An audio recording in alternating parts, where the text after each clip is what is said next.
Good morning, everybody. Welcome to Sam's Doing Stuff. What am I doing today? I don't know. We're just gonna get started.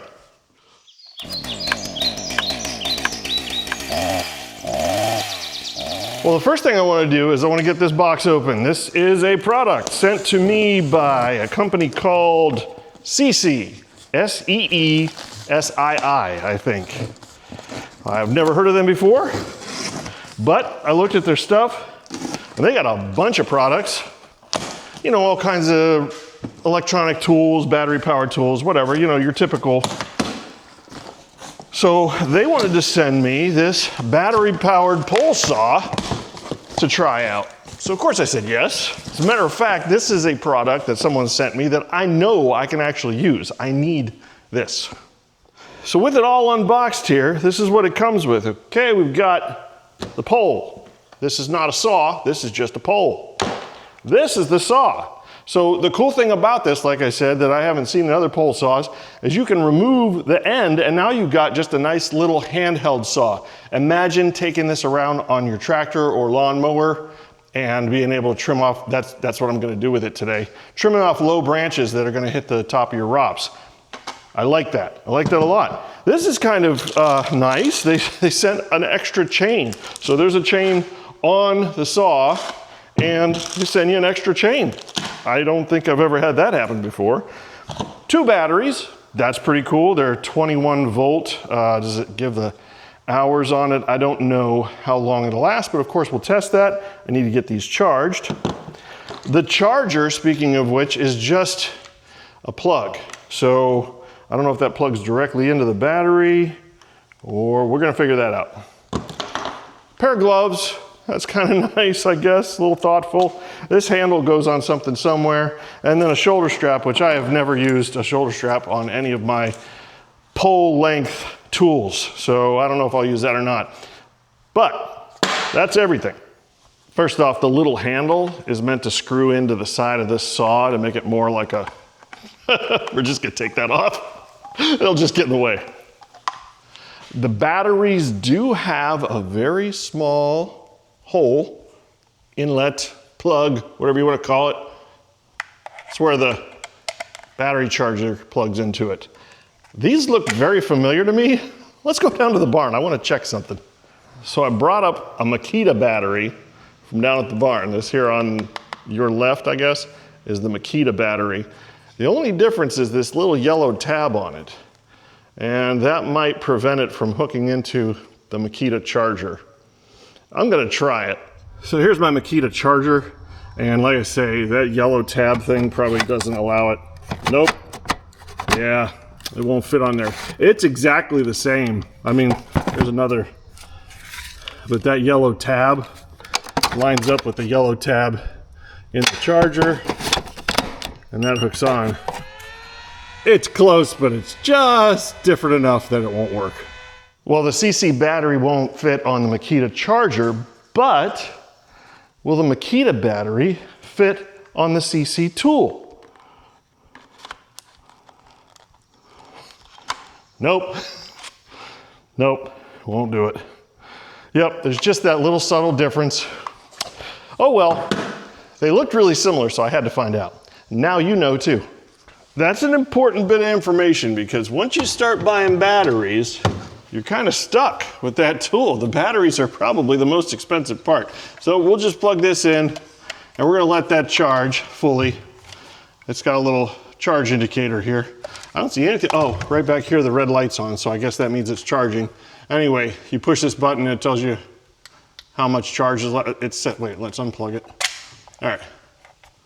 Oh, that one's full. Let's charge the other one. That one's full too. All right, well, they send these batteries fully charged. I'm gonna go ahead and stick this on the charger anyway, and we'll use this one. So to use the pole saw feature, you're just gonna take the saw and hook it onto the end of the pole like you would on the battery. Just click it in place like that. And then it seems like there's a button here. Maybe, yep, push that button in, change the angle of your saw. And then at the other end, you can then hook your battery in here. And obviously, if you're just gonna use the small saw, then you would take this off What do you have to do to take it off? I think you just push this, right? Oh, there's a, no? Oh, it's just tight because it's new. There we go. Anyway, obviously you would just take the saw off and put the battery directly on the saw if you're just gonna use this little hand saw. I like this. I like this little hand saw. I haven't even used it and I like it. Anyway, so yeah, let's use it as a pole saw. All right, I'm gonna take a couple of small limbs off of this tree that hang down over the driveway. When you run the thing, it's just got a little safety button. It's ambidextrous safety button. Push the safety button with your thumb. There you go. Seems like it ramps up pretty fast. I'm not sure what this guard on the back is for. This thing, but I don't know. It's there. Obviously I need to put bar oil in this. And they give you this little thing. When I opened it, it had a seal. It like cracked open. And I expected to see bar oil in it. There's nothing. This is completely empty. So I'll go get some bar oil out of my own stash. All right, let's put some bar oil in here. This thing has like a bulb on the top of it, so I'm pretty sure you're supposed to manually feed the oil. Because you push that down, I'm sure it shoots it in there. That's actually a good thing. A lot of the electric pumps in these little saws go bad, and then your saw's trash because you can't get any bar oil in it. Anyway, let's put a little bar oil in there. I am definitely gonna spill some of this. Maybe that's what that little tube thing is for. Oh, let's just pour it all over the machine here. This is gonna be fun. Tiny little hole. There we go, it's going in. Oh, there we go, that's full. You're always gonna spill bar oil, what the heck? Okay. By the way, these gloves, I'm 6 foot tall, 215. I've got relatively large hands, you know, not like scary big, not to be intimidating or anything, but you know, they're adequate. They're definitely adequate. Anyway, the gloves are tight. They'll probably stretch out. All right, let's squirt a little bar oil on this thing. See if we can get that primed. Oh, one would think there's gonna be some oil on that now. By the way, before we start cutting, this has a toolless adjustment for the chain. You twist it and loosen it like that, and then you can tighten the chain or loosen it like that. You know, just moves the bar in and out just like any other saw, and then tighten that back up. Yeah, let's stop screwing around and cut a branch. I can't quite reach it, but we've got extension here. You just slap that out like that and tighten it back down. Oh, my chain got loose. Hold on. Okay, now we're set. Let's cut this branch.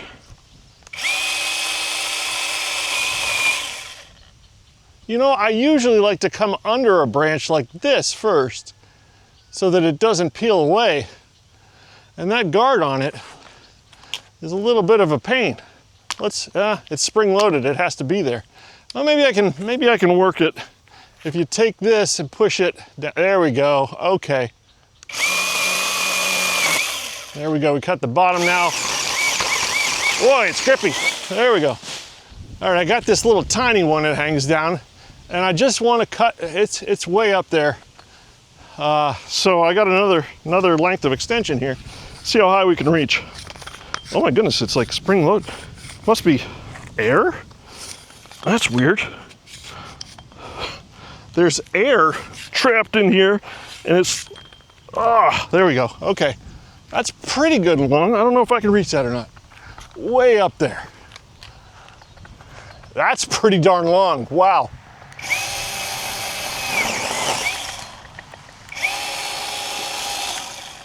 All right, so I'm not sure the specs on this, but it's well over 8 feet. On the ground, I can reach, if I'm on my tippy toes, I can reach 8 feet. So that's at least 9 feet tall to reach with the tip of the saw. Yeah, do you see what I'm saying here? Look here, check this out. So check this out, you pull on this, see, there's air, there's suction in there, or spring or something. You gotta really pull it down and then close the latch so it stays in place. But yeah, you let go of the latch and, weird. All right, for me personally, I'm looking forward to and pretty excited about keeping this pole saw on my tractor. I have a couple of these little things. They're the rubber keepers that you use to hold like a trimmer or whatnot. I used to try and use these on my mower, but the trimmer always got caught on stuff because you're mowing really close to things. But the tractor seems like it'd be a good idea. So I'm just gonna take some zip ties and get these mounted to the tractor.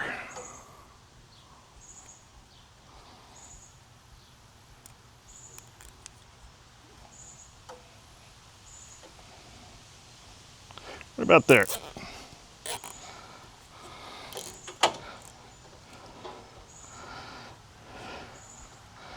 One is good, but two would be better.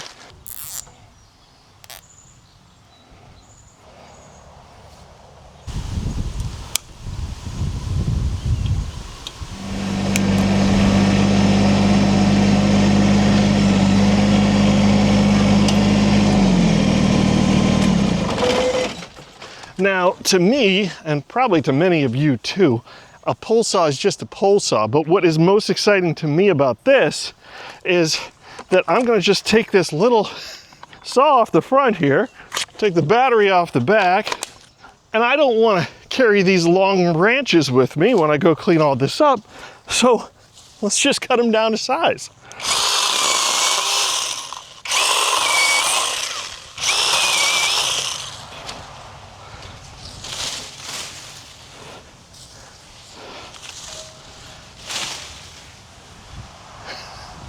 That is handy.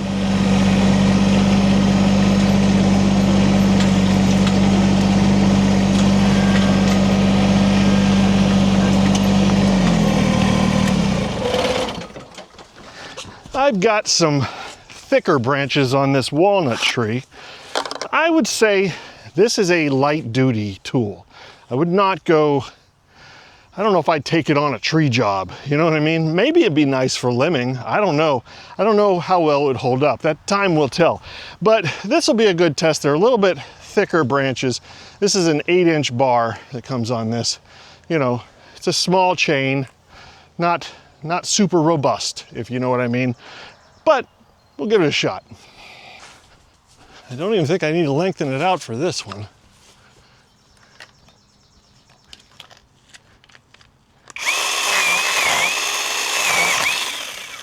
Huh.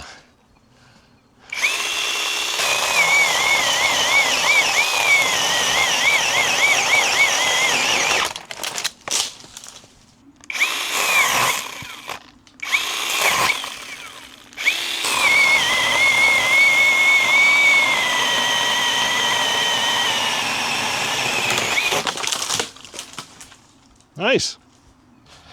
Yeah, see, this chain is loosening up again. I do find this, even on my DeWalt, you know, that these Toolless chain tensioners, you gotta watch them. All right, here's a big chunker.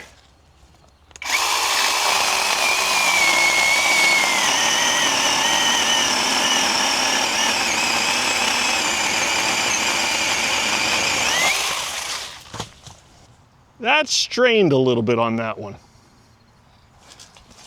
Oh, here's another chunky monkey. Let's take that off.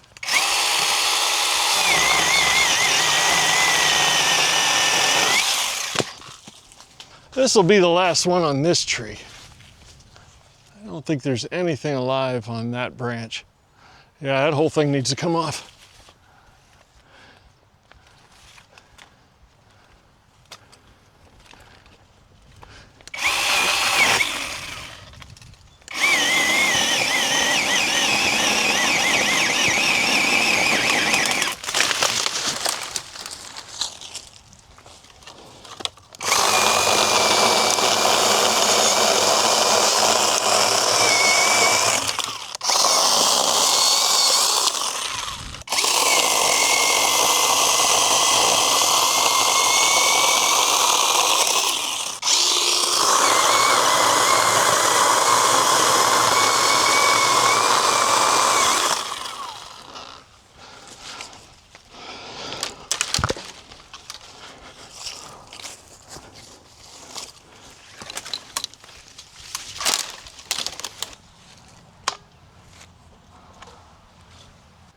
Well, initial impressions is I like it. I really like the features on it. You know, like I said, this is my favorite part right here.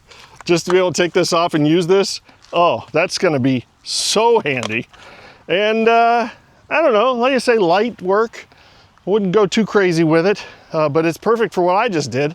I think that's what its intended use is. I needed to do this. It's been a long time since I've gone and cut branches up. I like to keep them right above 6 feet so I don't hit my head on them, you know? Anyway, it's definitely good for that job. That's what it's supposed to be for. And I got to show you one more thing. You know, I have a grapple, and you can go around and pick up brush with a grapple, of course, but when you're going from tree to tree to tree, all of the brush isn't in one place. So if you're going to pick it up with a grapple, you have to let go, drop what's in the grapple, and then pick something else up. So I like to use the forks and just load up the forks. Well, the problem with the forks is a lot of times stuff falls off as you're bouncing around. Well, everybody's seen that I have these chains on my forks here. If you just drape the chains over the load, just like I did on that side, I'll do the same thing on this side. Just throw it over the branches. It puts just enough weight on the load to keep it from bouncing off. It works great, really it does. So that's an extra for you. Anyway, I hope you got something out of this video. SeeSii, go check them out on Amazon. They got all kinds of battery powered stuff, just like any other tool company. Anyway, appreciate you stopping by. Hit the like, hit the buttons, just hit all the buttons. And I'll see you next time when I'm doing more stuff.